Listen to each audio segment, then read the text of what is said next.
Hello and welcome to another episode of For Wales, See Wales with me, Robin Morgan. And me, Will Hayward. And no Mel this week. She is MIA, but we should give a massive shout out to our bonus episode from last week on International Women's Day. Yes, that went out on Sunday, so we're recording this on Monday. This will be coming out on Thursday, but yeah, on International Women's Day last Sunday, Mel, we had a standalone episode, didn't we? Yeah, it was really good. It's it's a brilliant listen/watch. She has had Anissa and Athika Ahmed on to talk about some really sort of powerful. I mean, like it's a tough, brilliant listen, I think, at times, and I really recommend it. We're back, sans Mel. She's planning to be back next week. We're looking forward to having her back, but it is now, straight after International Women's Day, a bro pod. It is a bro pod, and this we're rejecting every other day is International Men's Day. So Mel now gets one episode a year.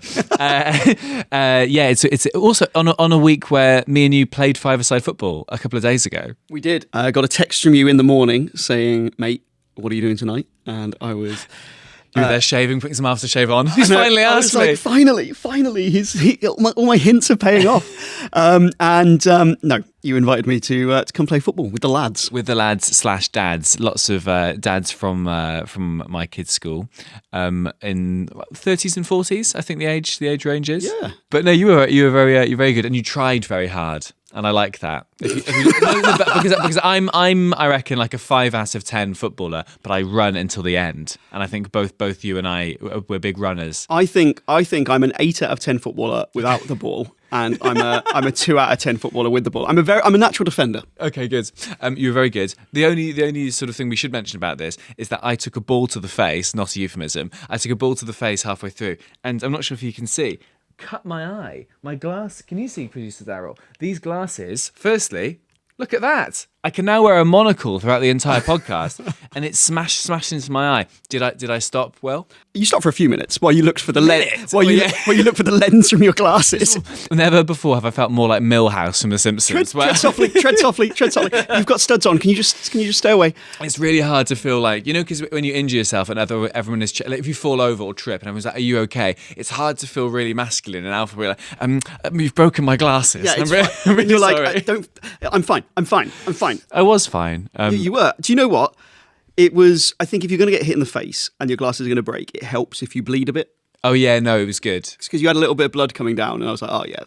It's quite a good war wound. I appreciate it. Yeah. And I've not stopped talking about it for the last week. It does look pretty. It's healing. It's healing quite well. 3 different. So was that where the ball hit the glasses? I think and glasses went up like that. I'm really hoping it leaves a scar there, and then I'll be like Nelly. Like how all people from So Solid, Kenzie from So Solid. Because it's going across the eyebrow. Yeah, so I think I might have a shaved eyebrow from the future. I think I'm basically trying to pitch myself as like the bad boy of Wales. Yeah, I mean you're definitely the bad boy of For Wales, See Wales, but yeah. Thank you. The other boy is me. Yeah, the other boy is you. And to be honest, I'm only bad boy of Wales when Mel isn't here.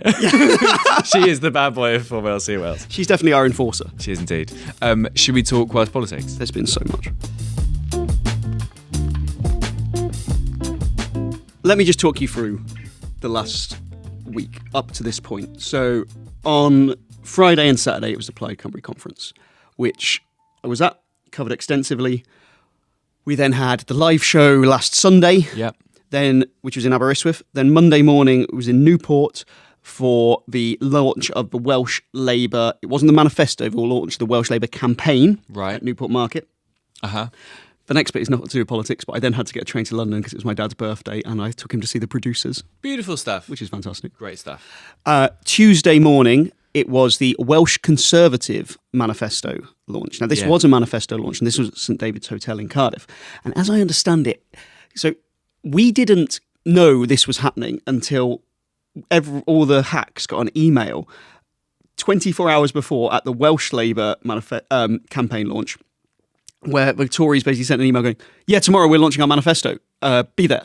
Wow, like a flash mob manifesto launch. And the reason, Andrew Hudley Davis just emerges from the crowd singing Language of the Farm, just echoing up. And the reason that they launched this at such a last minute was because it was going to be Reform's Welsh manifesto launch. Right. And because so many of the Tory staff have defected from the Tories to Reform. The Tories were really scared that Reform would just... nicking all their ideas. Yeah. No way. To be clear, they did. Yeah, I mean, like, it's a very similar manifesto. It's very right? similar. You know that thing of, I want you to find the difference between these two pictures. Oh, sure. And it's like, it's That's the same same. picture. That's so funny. So when were the Welsh Tories going to do theirs? 2028. Right, okay, yeah. Is there any point? Let's save the paper and not print it. We're not getting in.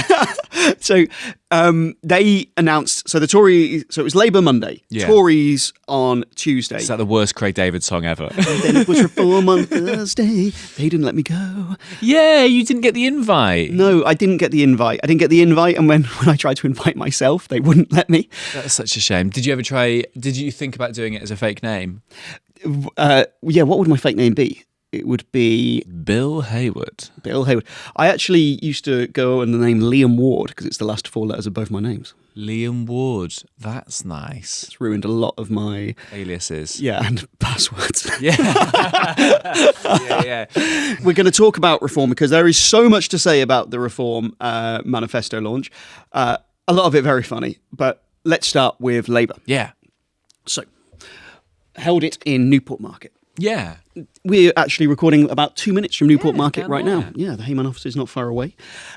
I love Newport Market, and Newport Market is been redeveloped. It looks incredible, beautiful, like kind of arches, loads of food stalls. It's a real like kind of hub. It's bougie as well now, isn't it? It is bougie, and the thing with Newport is it's the youngest part of Wales, and it's one of the few areas of Wales where the population is actually growing. Yeah.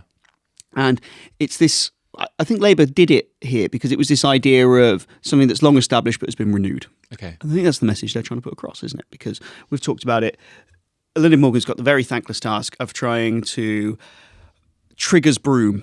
You know, Only Fools and Horses. Trigger says he's had this broom for 25 years, but it's had like 14 handles and 12 different heads, and it's not the same broom. Unfortunately, Welsh Labour is the same broom. This is the problem. They haven't really renewed internally in the way that they probably needed to. She was talking about this new chapter, and there was a big backdrop behind it, and we've got a new phrase. Do you want to hear the new phrase? Go on, hit me. Fairness, you can feel. Oh, I hate that. Why do you hate it? The feel bit. Fairness, you can feel. So I suppose their pitch is... you're gonna feel it in your pockets, like as in like a sort of a financial thing, and this idea of Welshness. What does it mean? I'm trying to be nice to them. So she mentioned fairness 18 times in her speech. Wow. She said, fairness you can feel starts with money in your pocket. Well done, Robin. If you work hard, do the right thing, pay your taxes, look after your family. I mean, who isn't? You should you should not feel like you're constantly treading water. So we will introduce a £2 cap on single bus fares across Wales. And then she said, our party is changing. Look at the new faces here today. And Mike Hedges. Mike Hedges. Driving a bus. Mike Hedges trips over.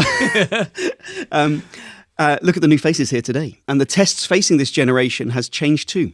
The test now is not simply whether we can shield Wales from the storm. The test now is whether we can make life better and make it better faster. Well, this is what we kind of talked about when we interviewed the First Minister, wasn't it? Like I asked, like, were you pissed off that you got this at the point where, you know, we're no longer under Tory austerity. You in theory can take the ball and do a Reece carry and run with it now. And but that seems to be the pitch for her, right? But it seems like it's too little, too late.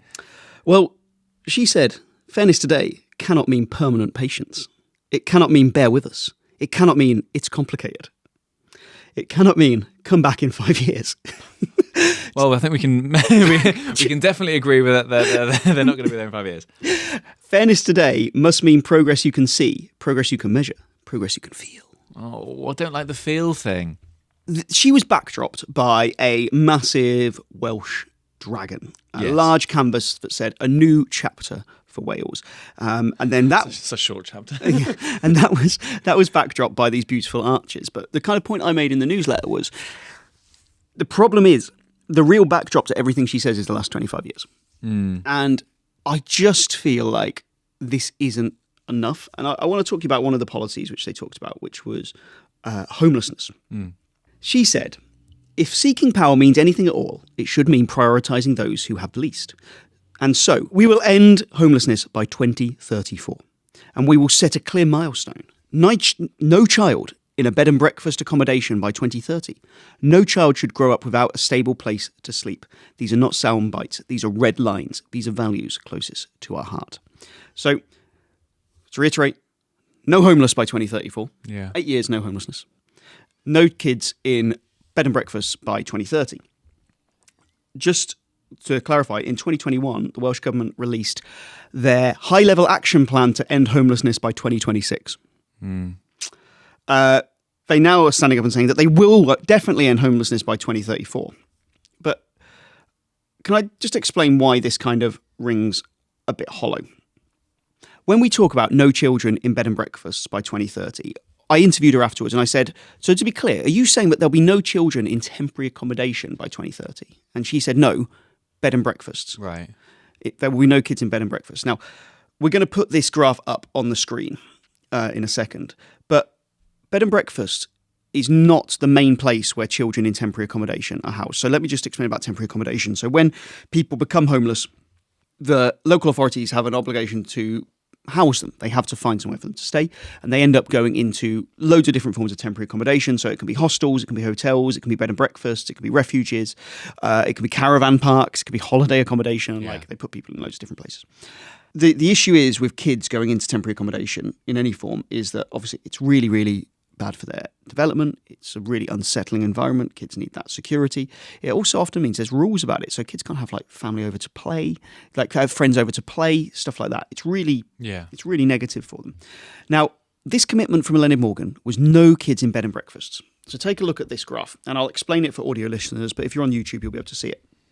So what I want you to look at here is the orange bars. So the orange bars represent kids under 16. And as you can see, the line for bed and breakfast and hotels is actually really small compared to some for the children. Yeah, for sure. It's what, like maybe the third smallest. Yeah, and that's bed and breakfast and hotels. So she hasn't ruled out hotels. She's just ruled out bed and breakfasts. And the issue with this, I think, underlines the lack of kind of seriousness in this offer. So they've said we can't be patient anymore. We need action. And they've said that in 8 years, they will end homelessness, which is 15 years after their original plan to end homelessness and 8 years after they said they'd already have ended homelessness. And even the interim targets that they've made don't really mean anything in any meaningful sense. Yeah, there's a lot of like small print applies here, right? Like all of these little addendums. It's obviously a huge issue, and I think anyone who sort of lives or works in a city centre it feels like homelessness is on the rise in terms of sort of when you walk past people, you know, and chat to people. And I think it's obviously an issue that we're having here in Wales, in our sort of more urban areas, and it's important, and we should be looking at as a functioning society and a democracy. We should be looking after those people who are slipping through the net. But then to sort of to be so forthcoming with this is like this is a powerful thing we're going to do. No red lines, no leaving people behind, and then not even following through with it. Do you believe it? Do you believe that if we voted Labour for two more Senedd terms, that there would be no homelessness in Wales? I don't, and also I don't think in. I'm trying to choose my words carefully here. I don't think this is a vote winner. No. It's an important thing that matters. It matters, and it's an important thing that a government should be doing if you've got an incredible majority that you can see this through. But I also don't think that this is going to stem the tide of people who are. No one is now turning back to Labour thinking, well, okay, we're going to do this for 8 years' time. So Eleni Morgan did actually make 5 pledges. So I'll take you through the pledges. The first pledge, tackle the cost of living crisis, I'm guessing that is, through cheaper fares for buses, lower energy bills, and expanding childcare. Number 2, jobs for the future, with an energy-independent Wales and a new lifelong retraining guarantee. Oh, I thought you were going to mention AI. She doesn't actually mention AI in her pledges, I know. A new deal for our NHS with a £4 billion fund to build new hospitals, same-day mental health support, and a focus on women's health. So this £4 billion for hospitals was a really, really big part of the offer. This is the thing they really, really wanted to talk about. And which is why they've put it 4th on their list. So I spoke to her about this. And this is going to come out in the newsletter this weekend. I've looked into the figures around this, and I'm pretty sceptical about it. It's a lot of money. It is a hell of a lot of money. Some of it, I think, is going to be coming from borrowing, which isn't a bad thing. No, like for sure. Borrow. But they've also got like a £1.5 billion maintenance backlog, and I don't know whether we'll have more clarity on this later in the week, and we do get more clarity, we'll mention it next episode. But if you've got this maintenance backlog, and actually what you're going to say is, well, actually we're just going to build a new hospital, which is going to take a decade at least to do. I think it all just comes down to that credibility thing of people being like, well, how are we here? Like, why do we need to believe you? And I was looking at, let me just finish this thing about same-day mental health support. Because that sounds promising. If I say to you, same-day mental health support, what do you think you're going to get? I think I'm going to get at the bare minimum a phone appointment with somebody or a Zoom appointment with somebody, but ideally get to speak to a specialist sort of face-to-face, a GP's appointment or something that I can talk to. You think you're going to speak to someone who has expertise in this area, yeah. don't you? And even if it's not in person, you think, if I'm in a mental health crisis, I will be seen by someone who is a specialist in this Absolutely. area. I mean, it's hard to overstate how stretched mental health support is within the Welsh NHS at the moment. Like, people are waiting months, sometimes years. Yeah. And as we know, mental health things they don't age like a fine wine. Yeah. Mental health issues, they get worse and they deteriorate. It's not like you go, I'll just put this on the back burner. Like, yeah, this will be fine, wouldn't it? Power down. So I said to her, does this mean that if you're in a mental health crisis, you can see a specialist the same day? So she said, this is broader than that. This will be one of the biggest offers in the world. At the moment, we already have the Press 111+2 system where people can get support. But this is going further than that. This is recognising that early intervention is absolutely crucial. This has been worked up by clinicians. It has been very carefully tested. There is a model in place for Canada where we've been looking, and we spend 10% of our entire budget on mental health support. Now, you'll notice she hasn't actually said what it will be. No, it's broad. We know that. So I said, if I'm in a mental health crisis and I'm worried and I go to the GP, what does the service actually look like? What do I get? She said, so what will happen is that there will be people available to support you directly. And I said, psychologists, psychiatrists, what are we talking about here? And she said, so certainly there will be an entry, and then obviously if there was something much more serious, you would be referred to a more qualified clinician. Now, I'm going to be reporting on this more extensively at the weekend, but this does seem to me like a kind of glorified triage service. Yeah. Where there's a disconnect between a same-day mental health service, which I think to a layperson sounds like you are going to get immediate mental health support, and we're going to direct you, we'll get you in the system quickly. Do you know what I mean? Yeah, I think if this same-day service is you get to speak to a GP's receptionist, that's not going to do your mental health any well. Could tip you over the edge, if I'm completely honest. Do you know what? If I'm having if my mental health's really bad, what I want to do is wait 30 minutes in a queue and then explain to someone what's wrong in the hope that I will be able to speak to a doctor. What's the system that she said? We've got the 111+2+1. What's this code thing that she's doing? Because I've called 111 before for luckily not mental things but physical things, and it's a long old wait. System. So this is NHS 111 press 2, and if you're in need of urgent mental health support or you're unsure where to get advice, you can call 111 and then press 2. And then it's sort of mental health support is available 24 hours a day, 7 days a week.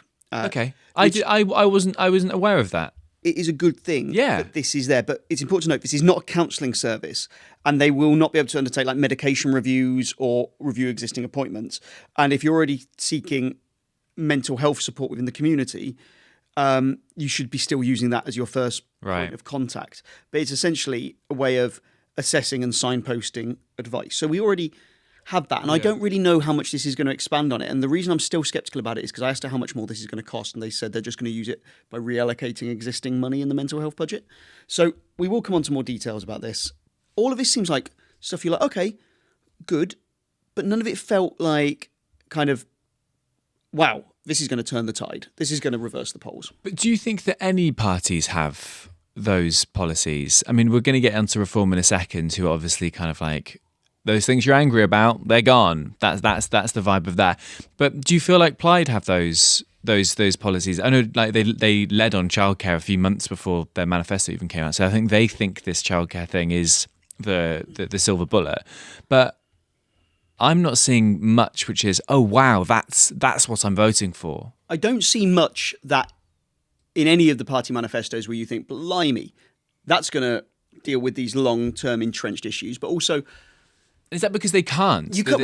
They physically can't offer those things. You can't. If Wales is a kind of house, it's a proper fixer-upper, and you can't go in on the same day and paint the banister and be like, "Hey, this is great." When the roof's leaking, you've got mould and all that other stuff. I don't think any of the offers by any of the parties come close to truly addressing the issues. But ultimately, these manifestos are aimed at winning votes. You would hope that they would be tackling really deeply entrenched issues, but ultimately they can't, because of, we've talked about the economic levers that are available to them. Yeah. At the moment, most of the parties they're scared to say too much, because firstly, if you get in power, you have to do it. And secondly, when you have big policies, they can really turn some people on, that we can really turn some people off. Yeah. I wonder how many people are actually kind of in this day and age of I sound so old. In this day and age of kind of shorter attention spans and kind of like bite-sized news and things, you know, the percentage of people who are going to be sort of pouring through the manifestos, going like the Argos catalogue and going, well, I quite like that. Let's work out who to vote for. Don't know why I did 6-7 then, I apologise. But whereas I don't think any of these policies are really cutting through in terms of, well, that's what it's going to be. But maybe it doesn't need to be that. I think the people who have decided to vote for Plaid from Labour or from wherever, I think they're probably dyed in the wool now. So as you say, a policy that comes out, you know, a big range of policies, oh, actually, I'm not entirely sure I want to vote for them. Whereas the people who vote for reform, you know, they're getting the greatest hits, aren't they? Yeah. There is stuff in here that if Labour were in and they did it, it would be really helpful. But if they did it, this is it. So you've got a University Hospital of the replacement of University Hospital of Wales in Cardiff, which is 10th biggest hospital in the UK, biggest hospital in Wales. The redevelopment of Wrexham Myler Hospital, and funding a hospital development in West Wales over the next 10 years. These aren't bad policies. I'm sceptical of their workings, and the problem is, like, if things are really bad and people are really, really frustrated, even if you announce like kind of huge transformational changes, that's kind of just the bare minimum of what people expect. So they are in a tricky position. Do you want to hear their last two pledges? Go on, hit me. Protecting the planet by cleaning up our rivers and seas and growing our national forest and cracking down on fly tipping and ending homelessness, a pay rise for the lowest paid workers and raising school standards. That came under the Fairer Future mark. She did say there was one bit where the time she was most forceful, where she said, if you are going to pollute our rivers, you will pay. Wow. I mean, why aren't they paying now? Yeah. But I know he did pay. He's no longer First Minister. It's fine. Full disclosure, Vaughan Gething did not pollute a river. He took money from a man who polluted an area of special scientific interest. I hope for the audio listeners you can hear the eye roll.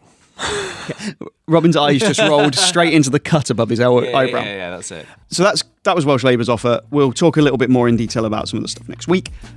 Shall we talk about reform? Hit me. So what are Reform going to offer me when they win a majority, Will? Well, I would direct you to the Welsh Conservative Manifesto. Right. For Reform, see Welsh Conservatives. So one of the big thing that they said, which Nigel Farage said was revolutionary, which was a real change from the past, was that they are going to reduce income tax in Wales. Right. So in Wales, the Welsh Government has a small amount of control over income tax. They can vary it very slightly. So Reform have said they're going to take 1p off income tax in Wales, and this will cost around £300 million. Yes. They give no indication of how they're going to pay for this except through efficiency savings. There was no costings to any of their manifesto. Really? Was there not? No. I mean, considering that the cost of this will be 300% the cost of the Nation of Sanctuary, they're going to have to cut the Nation of Sanctuary a lot of times to pay for this. They're going to have to make new Nations of Sanctuary and then cut them. Cut them again. Yeah. The other interesting thing about this pledge is that they said, we're committing to doing it by the end of this Senate term.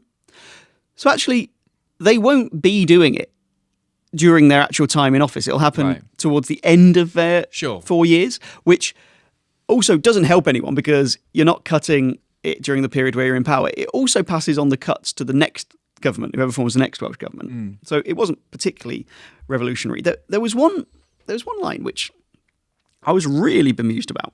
So they said, this was on social housing. We will mandate local authorities to enforce a strict 10-year residency requirement for social housing to put Welsh citizens at the front of the queue on social housing. Now, this was repeated by Dan Thomas, who reiterated that you will have to have lived in Wales for 10 years to be prioritised. Okay, what if someone moved from England 9 years ago? Yeah. 500,000 people have probably moved from England to Wales in the last 10 years. He's one of them. Yeah, he wouldn't be prioritised. He's got another 9.5 years before he can get that's it. prioritised for it. It all felt completely, for want of a better word, unthought through and meaningless. It felt, I was watching it on a live stream, as were you probably, because you weren't invited. And it felt like the greatest hits parade. Dan Thomas, coming out, we're going to reverse 20 mile an hour. We're going to stop, we're going to close down the nation of sanctuary. We're going to stop planting trees in Uganda. That was another big one. And I really enjoyed, and he kept getting applause from the Reform supporters there. And then I really liked one line which he said was, and we're going to close the Welsh government offices in China. And I think he expected a round of applause, but I think collectively everyone went, there's a Welsh government office in China? What the fuck is this? So one of the first things that jumped out at me was Dan Thomas is not a very good speaker. He isn't, is he? I didn't want to mention it because I feel like it's sometimes a bit mean for... You say it was like the Reform greatest hits, but it was like their greatest hits were performed by their bassist. We used to play Guitar Hero and they didn't have the songs. It was like As Made Famous by Motley Crue, but it's just like it's like a little like parody version of it. Yeah, he's not a good public speaker, is he? Because I thought, they've brought this guy in and he's quite an experienced... He's the best of the best. I totally get why they got him in because he is no threat to Farage whatsoever. Yeah, do you think that's why? Because I was watching it going like, well, this is his time to shine, right? Like obviously we've got the leader, but then you've got like James Evans as your support act, and it's like, okay, but this is the time where he's going to be James Evans doing backing vocals. Yeah, sure, from the bath, blah blah blah.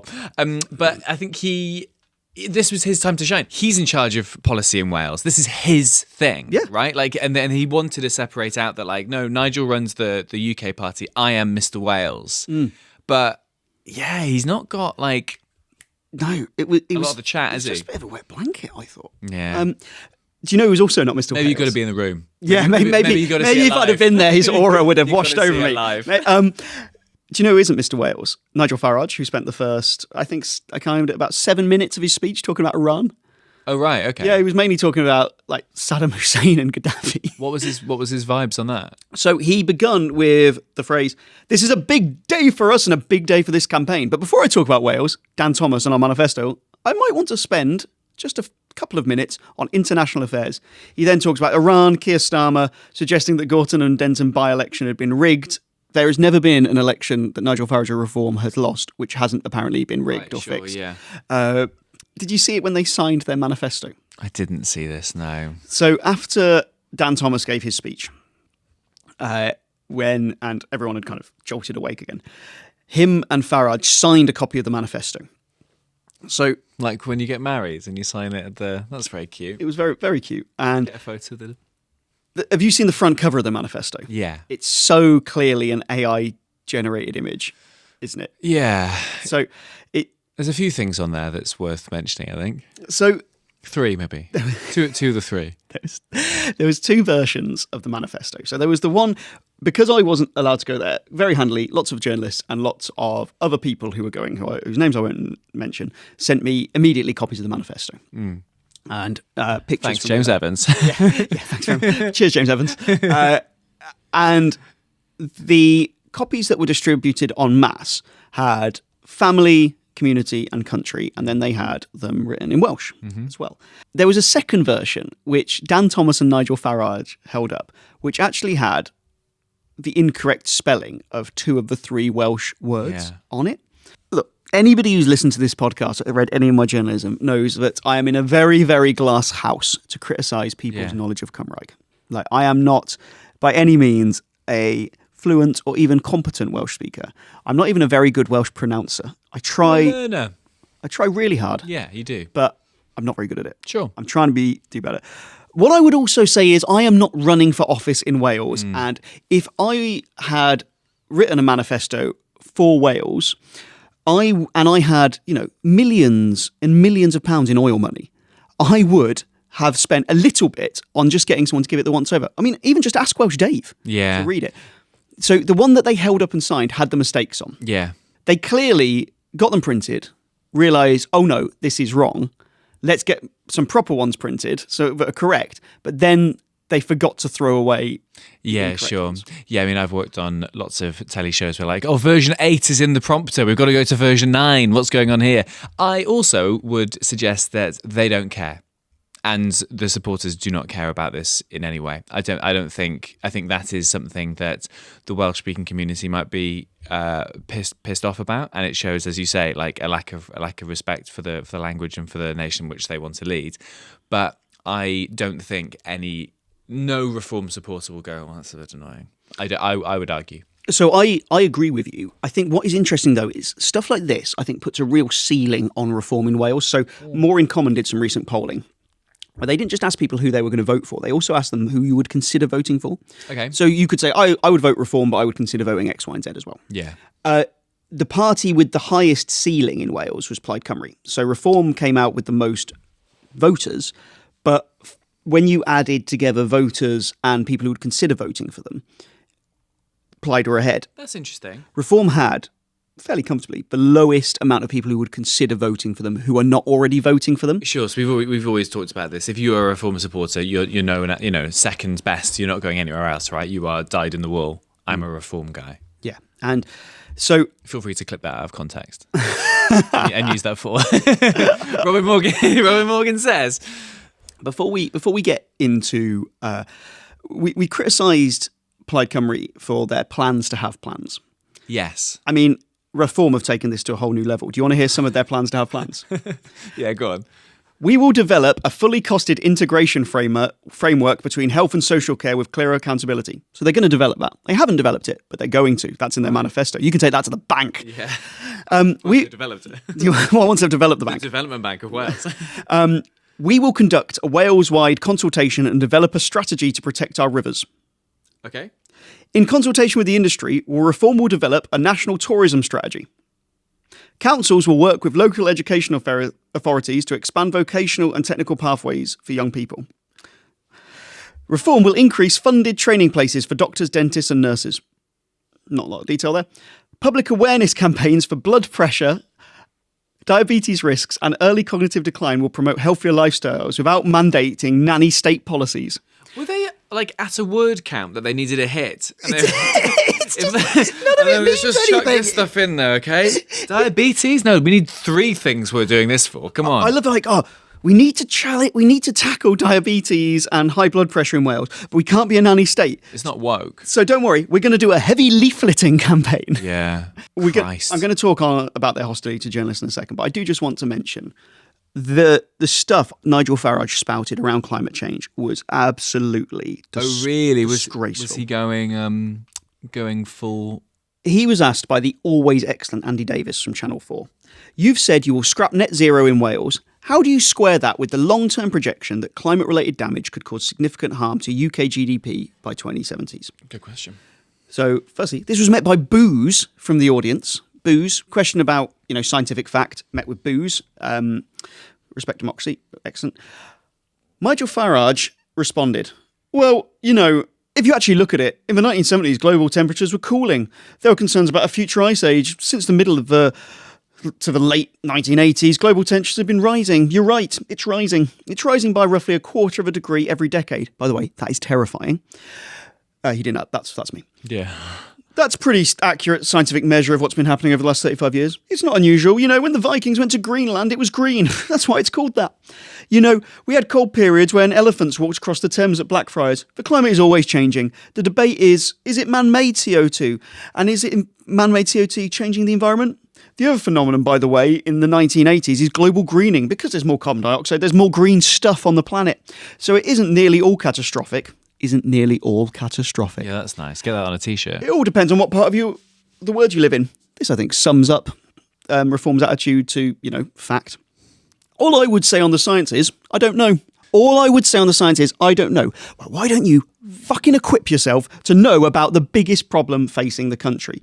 Now, we could break down methodically why this is bollocks, why this is complete misinformation, why this is essentially trying to direct people away from what has been long established, clear scientific fact. But we don't need to. Because ultimately, if you don't believe that climate change is happening and is man-made now, you're not going to believe it. Producer Daryl, put this graph I'm going to send you on the screen, which shows the global temperatures over the past 2 millennia. It is getting worse. It is happening. He'll say please in a second. Please. Thank you. It is demonstrably true. Reform. That's terrifying, by the way. It is absolutely terrifying. I don't want to cast aspersions on why Nigel Farage is saying stuff, which, let's frankly say, as it is, climate change, misinformation. 92% of Reform's donations between 2019 and 2024 came from oil and gas investors, high polluters and climate science deniers. 92%. Yes. So let's not be about the bush. We can all see what this is. Booing the question. Yes. Let's come on to that because I want to talk about this. So am I right in thinking that the journalists were sat in the main portion of the room, like with supporters as well? Or was there a separate space? There was a slightly separate bit for journalists, but they were in the same audience, essentially. And is that normal? Normally, what you don't have is journalists sat right next to vocal, angry activists. You could hear on the live stream that when the BBC asked a question, someone shouted, "Defund the BBC." Right. As some journalists were asking questions, people were booing and kind of heckling. This is not the actions of a group that respects democracy. And this, I'm not saying this because I'm being precious about myself as a journalist. I'm saying this because the ability of bona fide members of the media to ask questions of our politicians is an absolutely fundamental pillar of what makes a democracy work. Being able to ask questions of power. I'm not saying that Reform have no respect for democracy and want to be dictatorial. But what I am saying is that if you were that way inclined, you would do exactly what Reform are doing. Yeah, they I'm guessing GB News were there as part of that. I'm trying to think of the journalists who wouldn't get that reaction. You mentioned Channel 4 getting it, you mentioned the BBC getting it. I imagine The Guardian would as well. Those publications that I think within that sphere, people the Reform supporters would think, oh, this is the biased mainstream media. But the Telegraph, the Times, GB News, the more right-leaning, I'm guessing they didn't get shit. Well, the Times and the Telegraph weren't there. I mean, part of it will be it was live-streamed. So right. So that's why. So why come into little old Wales? Yeah, I mean, you didn't have to go far into Wales. It was the ICC in Newport. Yeah.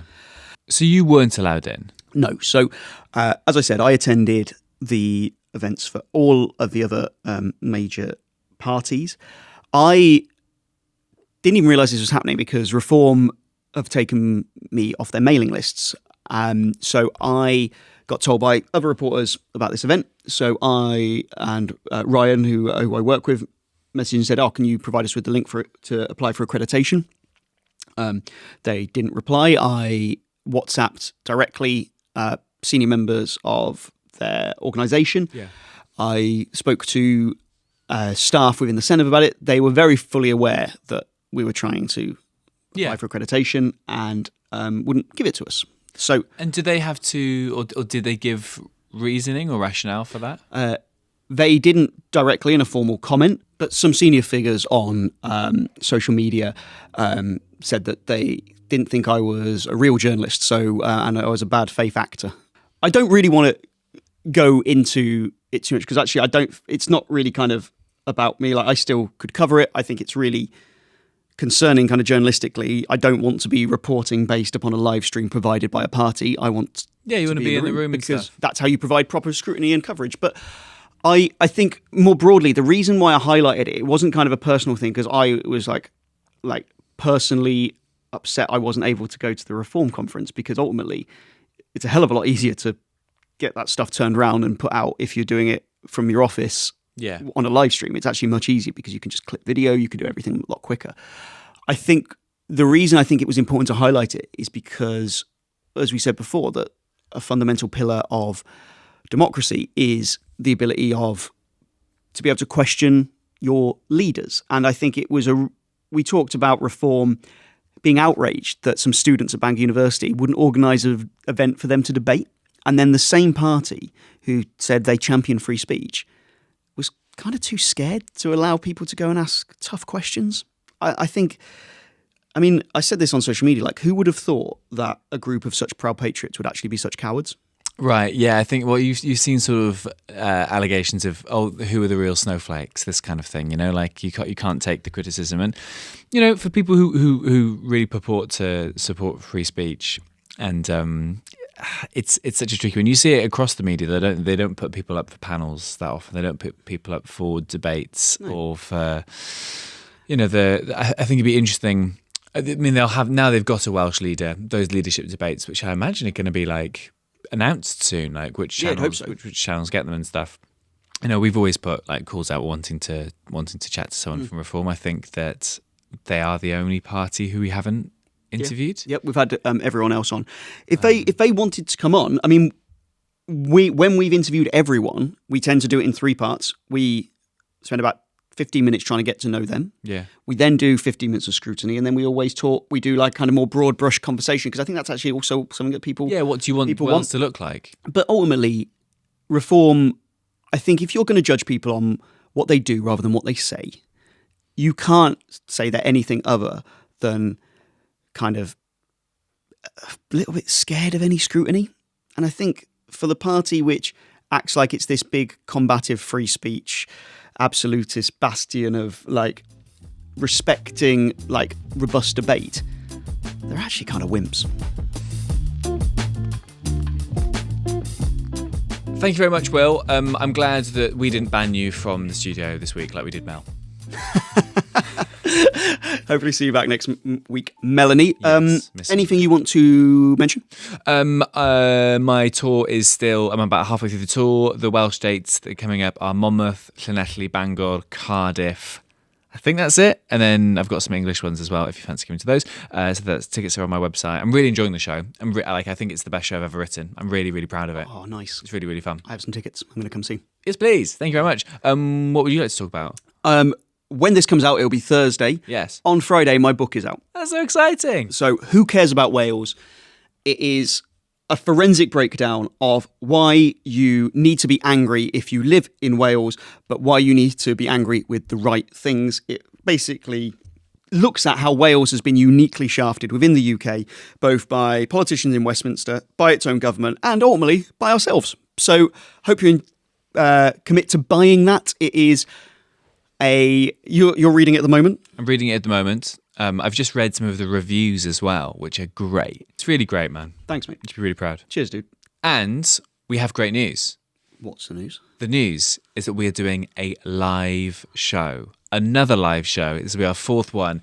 And it's going to be our biggest yet, because it's happening just after the Senedd election results. It is an election breakdown. It's an election debrief. It is what the hell has just gone on in Welsh politics. It is going to be at Cardiff Glee Club. The Cardiff Glee Club on Saturday the 23rd of May afternoon, a matinee. A matinee, like the theatre. So come on down. I think doors will be about midday, and we're basically going to have a massive debrief for a couple of hours. All the stuff that has happened in the run-up to the election, a pretty detailed sort of breakdown of what's happened on election night. Obviously, you'll have just about got some sleep back 2 weeks after the result. So it's 2 weeks after the election result will have come out. We want everyone to come together. We might together. be in the middle of negotiations for who forms the next Welsh government. It's going to be really exciting. We want to get hundreds of people inside Cardiff Glee Club, and we want to talk Welsh politics at arguably the most interesting time for Welsh politics ever. Yeah, it's really, really exciting. So we'll know exactly, because all we're doing now is kind of talking about what could happen. We'll know what's happened by that point. It's really, really exciting. Last time at the Cardiff Glee, I think we sold like 200 tickets. So it's going to be a really busy one. So tickets are available in the links on our social notes and things like that. The live shows, if you've been before, they're always silly, fun affairs. And this one, we'll have so much meat to unpick. So we'll be back next week with Melanie. With Melanie, who'll be sitting here. Excellent. Right. Who are you? My name is Robin Morgan. Who are you? I'm Will Hayward. Ooh.